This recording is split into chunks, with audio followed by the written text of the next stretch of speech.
Ya, si suami langsung tertawa girangan. Namun, hal yang berbeda yang dirasa.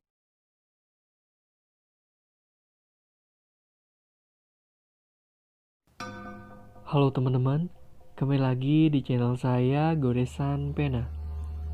Sebelum kita mulai ke ceritanya, jangan lupa teman-teman terlebih dahulu subscribe, like, dan komennya untuk mengikuti cerita bergambar lainnya dari saya. Oke, terima kasih. Hari ini saya akan mengangkat makhluk yang terkenal di Indonesia yang diceritakan digunakan oleh pihak-pihak tertentu untuk melakukan pesugihan. Makhluk ini adalah tuyul. Untuk beberapa orang di negara kita meyakini adanya tuyul yang digunakan untuk pesugihan dan sebagai alat untuk mencuri uang secara kasat mata. Dan aku nggak tahu ya, ini makhluk termasuk jin ataukah setan? Teman-teman yang tahu bisa tulis di kolom komentar. Tuyul dicirikan memiliki tubuh kecil, botak, kulit putih yang pucat, dan matanya yang menyala. Menurut kepercayaan masyarakat, tuyul berasal dari janin wanita yang meninggal sebelum dilahirkan, dan roh janin menjadi tidak tenang dan berubah menjadi tuyul. Nah, hal ini dimanfaatkan oleh orang-orang yang melakukan pesugihan dengan cara ritual-ritual tertentu dan biasanya melakukan perjanjian dengan si tuyul tersebut. Di sini ada pun kisah-kisah orang yang melakukan pesugihan tuyul. Diceritakan seorang pengusaha kain yang bernama Ibu Lestari. Ia sudah menjalani usahanya tersebut sudah bertahun-tahun lamanya. Toko Belestari awalnya sangatlah ramai dikunjungi oleh pembeli. Namun, semuanya berubah di saat sebuah toko baru, saingan usahanya dibuka. Ibu Lestari sangatlah sedih, sudah berapa bulan ini, usahanya yang semakin hari semakin sepi, karena ada toko baru saingannya tersebut. Toko itu sangatlah lengkap menjual kain-kain berbagai motif. Yang sangat berbeda dengan toko Belestari yang hanya menjual kain-kain yang stok kemarin. Maklum ia tidak bisa membeli produk baru lagi karena sudah kehabisan modal. Bu Lestari menghela napas dengan kekecewaan di saat menghitung hasil penjualannya yang tidak sampai 100.000. Dan hal ini sudah ia alami sekian kalinya. Ibu Lestari hanya berpikir bagaimana cara memenuhi kebutuhan sehari-harinya dengan pendapatannya yang hanya segini. Ibu Lestari memiliki suami yang bernama Sandi. Walaupun ia memiliki suami, Ibu Lestari adalah tulang punggung keluarganya.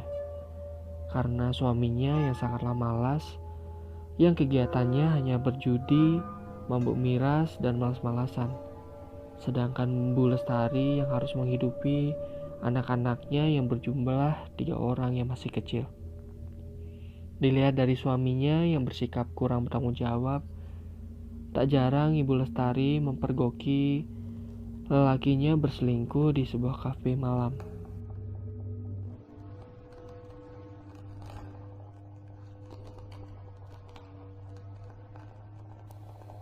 Dua bulan sudah terlewat, namun usaha Bu Lestari tidak ada kemajuan, bahkan tambah sepi. Ini membuat Bu Lestari memutuskan untuk tidak mengambil lagi bahan di pabrik karena sudah kehabisan modal usahanya.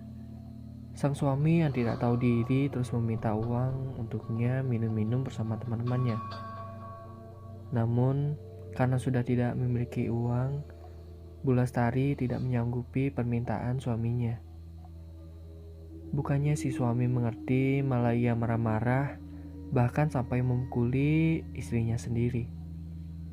Dengan perasaan marah, si suami keluar pergi ke rumah temannya dan menceritakan masalahnya kepada temannya tersebut. Tiba-tiba, bisikan setan dari temannya menyuruh dia untuk melakukan pesugihan. Pesugihan di sini yang dimaksud adalah pesugihan tuyul, yang bisa membuat dia menjadi kaya secara instan. Bahkan temannya tersebut memberikan alamat dukun yang bisa membantunya. Suami Bu Lestari yang sangat penasaran dan ingin mencobanya, dan berangkatlah mereka ke rumah dukun tersebut.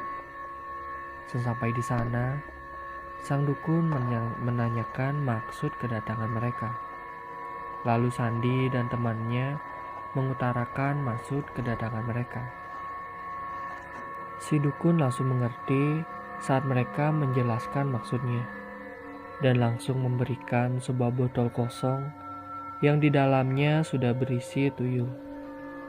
Dan si dukun memberikan persyaratan di mana ia harus merelakan istrinya untuk menyusui si tuyul dan menyediakan sebuah ruangan khusus dan sebuah meja.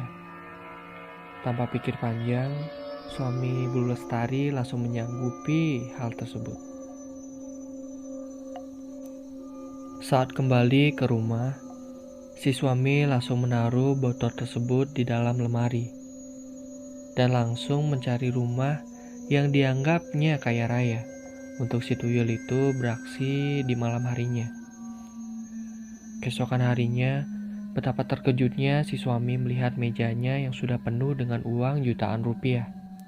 Si suami langsung tertawa girangan. Namun, hal yang berbeda yang dirasakan Bu Lestari. Ia tidak tahu suaminya melakukan pesugihan.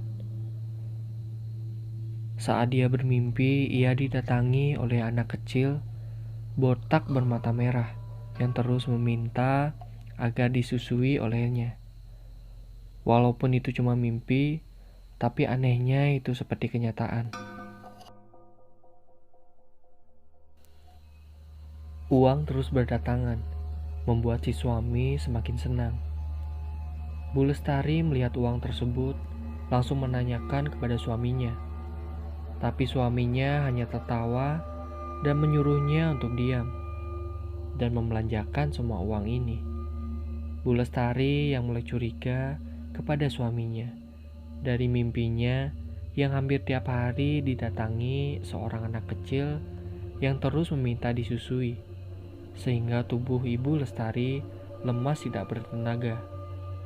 Tubuhnya mengurus, padahal ia makan secara teratur.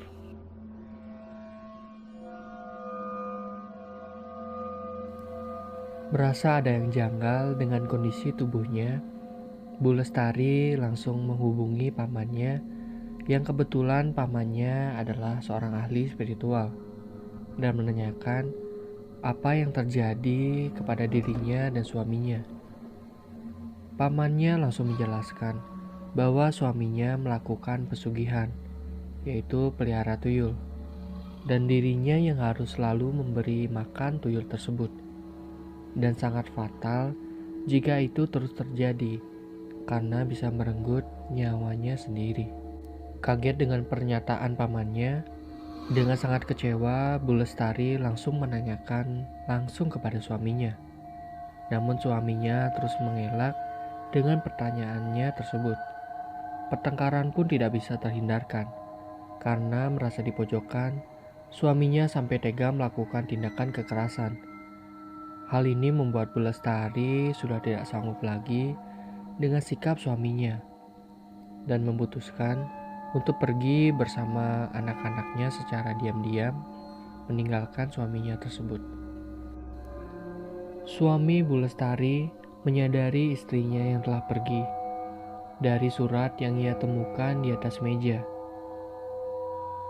dan ia pun langsung mencoba menghubungi istrinya, namun tidak pernah dijawab. Malam pun tiba, dan si tuyul datang meminta bayaran dari hasil mencurinya. Namun, suami Bu Lestari yang tidak bisa membayarnya. Si tuyul yang tidak terima dan terus mengamuk. Walaupun tubuhnya yang sangat kecil, namun tenaganya yang seperti orang dewasa. Keganasan si tuyul sampai menggigit leher suami Bu Lestari sampai meninggal dunia. Oke teman-teman, sekian cerita bergambarnya.